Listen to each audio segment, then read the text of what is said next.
Hi everyone! Welcome back to another tutorial from Gaming for Beginners. Today in this video, I'm gonna be guiding you through how you can easily enable or disable neighborhood chat in Hay Day. You can easily turn neighborhood chat on or off from the in-game settings in Hay Day if you want fewer distractions or more privacy. First of all, launch open Hay Day application on your device.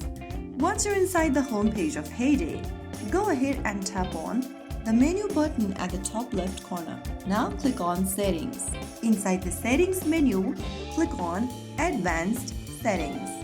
You'll then be able to see the Neighborhood Setting button at the top. At the very top of the screen, the first option you'll see is Enable or Disable Neighborhood Chat. Simply tap on the tick mark right next to Enable or Disable Neighborhood Chat and make sure that you've turned it off. Once you have this button turned off, this will mute or hide neighborhood chat messages. Now you've successfully disabled neighborhood chat in Hay Day. If you ever want to enable it again, then you'll need to come to the same advanced settings and tap on circle right next to enable disable neighborhood chat. So there you have it. That is how you can easily do it. If you found the video helpful, don't forget to like, share and subscribe to our channel. I will be back again in the next episode. Thank you for watching.